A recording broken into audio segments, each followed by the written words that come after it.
Hey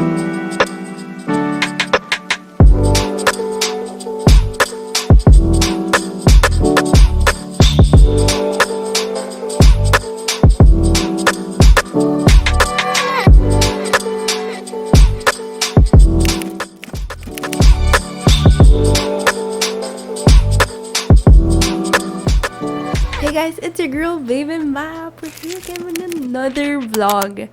I'm here in Binondo with my dad to share with you all my thoughts and my newfound favorite foods. But before all that, our first ever goal in Binondo was parking.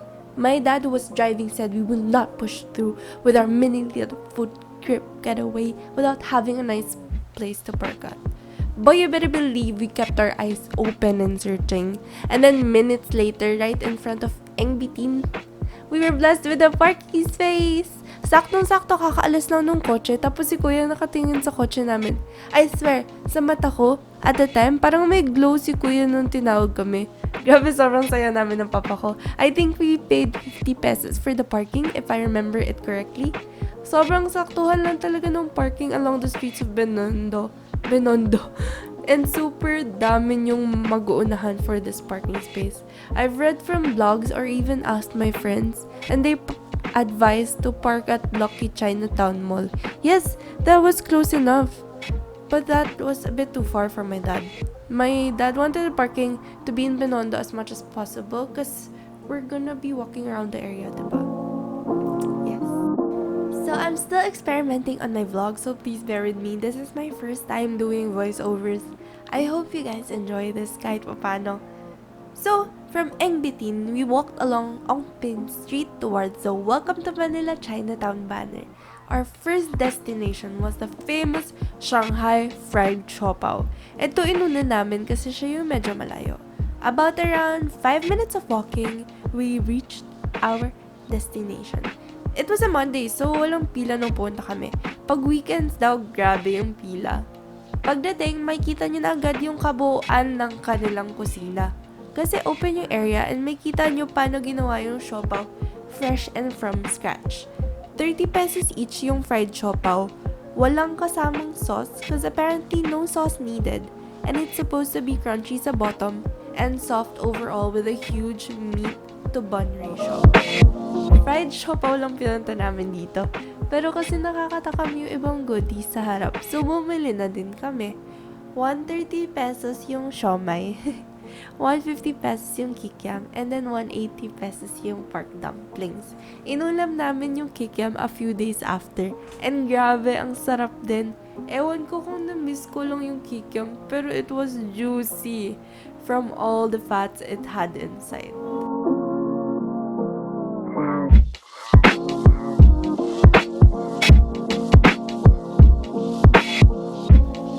Katabi lang ng Shanghai Fried Siopao ay ang Oishiekun Food Hub. Dito naman gusto namin masubukan ang bicho-bicho o Chinese donuts. Yung Chinese donuts na nakita ko siya, for me mukha siyang fluffier and bigger version ng churros from the looks of it. 30 pesos per order yung bicho-bicho nila, and you can ask ate to cut them up na for you. Meron din silang iba't ibang goodies dito tulad ng fried radish na actually akala ko isang malaking bloke ng fried tofu. Actually, mukha siyang masarap at baka i-try ko next time. Mga hopya, fried siopao at kung ano-ano pa. Ito lang yung tinikman namin while on the streets of Binondo kasi medyo gutom na kami. The rest ng food kasi kinain namin sa bahay. Ang sarap! For me, these donuts were very reminiscent of fried donuts sa mga small bakeries, but fluffier. Sa bawat nguya, parang nagme-melt yung asukal and it perfectly blends well with the oil, tapos lalo na siyang nagiging mas malinamnam. After Oishiekun Food Hub, if you're already in the area and if you want to try this, you have to look for Salazar Bakery. According to my friend who gave these to us, this usually goes sold out quite quick. And it is their kuchay and chicken pie. I highly suggest you try the kuchay pie if you're gonna try this. It was juicy and oh so meaty. For me, the chicken one was just a bit too dry. This pairs perfectly well with some hot sauce too if you can handle it.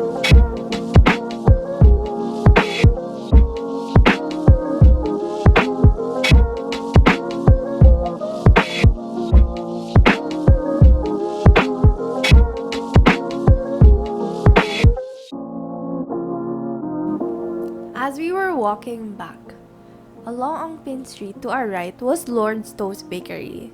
You might be familiar with this if you frequent some malls. But where better to try our very first Lord Stow's Bakery egg tart than here in Chinatown, right? Originally from Macau, these egg tarts were definitely on our list of food to try. These goodies were housed in a small cafe-like establishment where you could chill and pass time while consuming this delightful treat. An egg tart per piece is 56 pesos, 220 for a box of 4, 320 for a box of 6, and 630 for a box of 12. After Lord Stow's Bakery, kumanan kami sa Yuchenko Street para mapuntahan ang isa sa mga sikat na dumpling places dito sa Chinatown, ang Bei Dumplings. Guys, pinipilahan din itong store na to for their kuchay dumplings. But since it was a weekday, we were lucky enough na abutan siya na walang pila. We took home 3 orders of this boiled kuchay with pork dumplings. These were priced at 200 pesos for 14 pieces. I really wanted to try their fried stuffed pancakes. Unfortunately, sabi ni ate may to order lang daw yun at kailangan itawag or maghintay kami ng 25 minutes. Luckily, pinadalhan ako ng friend ko nito the next day. This instantly became one of my favorites talaga. Halos same flavor profile siya ng dumplings, pero kasi yung dough niya was a game changer. It was huge, chewy, meaty, and just really satisfying. I highly recommend these pancakes as well. They're 280 pesos for 4 pieces. On our way back, kumanan kami sa street before ng Ongpin Street. This was yung parang left side ng Binondo Church. We saw a kind of familiar restaurant na alam ko madalas din puntahan ng karamihan. Ang Tasty Dumplings. Gusto na sana namin mag-lunch dito, kaso grabe punong-puno yung place, mapa-dine-in man or take-out yung customers. Next time, we'll definitely try you Tasty Dumplings. Dumaan na din kami sa Binondo Church para magpasalamat sa Diyos. It was definitely a fun food trip we had, and we just wanted to take this moment to pause and appreciate His blessings.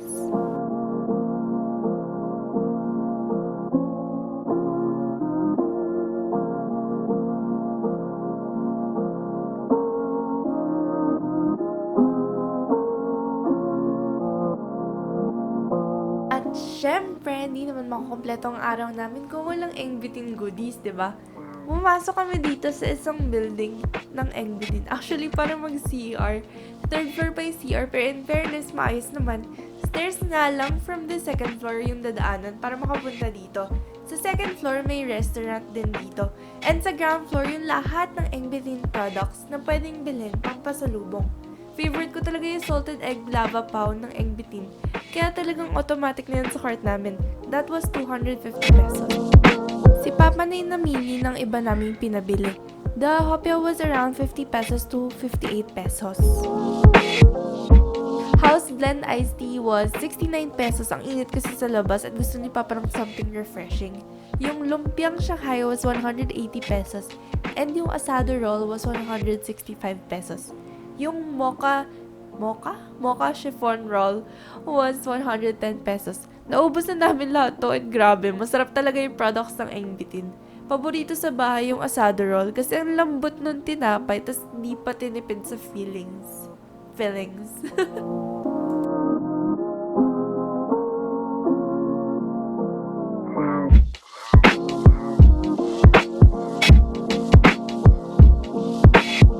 After all that walking and shopping, nagpaparamdam na ang aming mga tiyan at lunchtime na. Dapat kakain kami sa Chuanki, kaso sobrang haba ng pila at sobrang daming tao. Kaya we decided to eat at their sister company, Mr. Ube, sa tabi lang ng Lord Stow's Bakery kanina. We ordered gokong noodle and chasu ramen. And I initially got yung gokong noodle, pero di pa pala ako mahilig sa mga mabuto-buto. So I was lucky my dad was willing to switch molds with me. The chasu ramen had a milky yet savory broth. Isa na lang talaga kulang dito, soft-boiled eggs. Nevertheless, it was chef's kiss, warm and satisfying.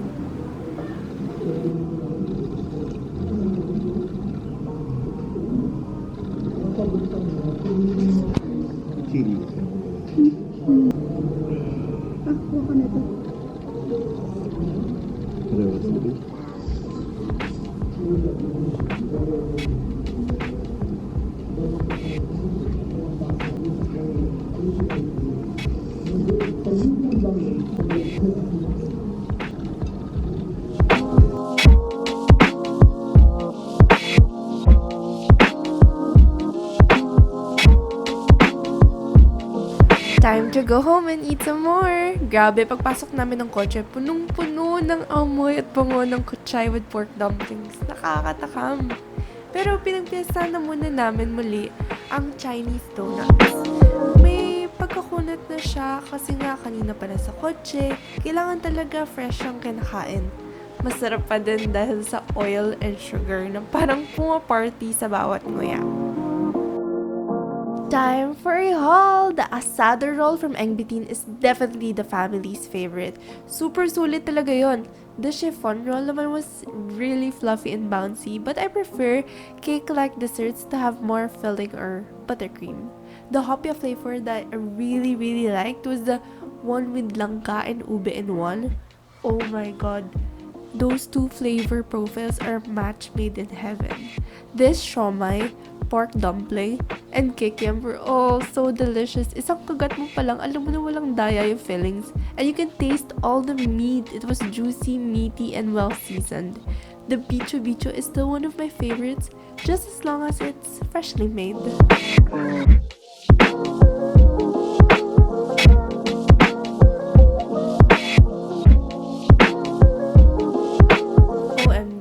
The first bite of boiled kuchay with pork dumplings, I fell in love with it. We flooded a container with the sauce it came with, and it just married together perfectly well. Sulit kasi lasang-lasa yung pork na may halong freshness dahil sa kuchay. As for the fried siopao, di ako masyadong hilig sa siopao, but this siopao, definitely feels like a slightly elevated siopao from your other siopaos. Siopao. The filling inside was meaty and well seasoned, and the buns was soft.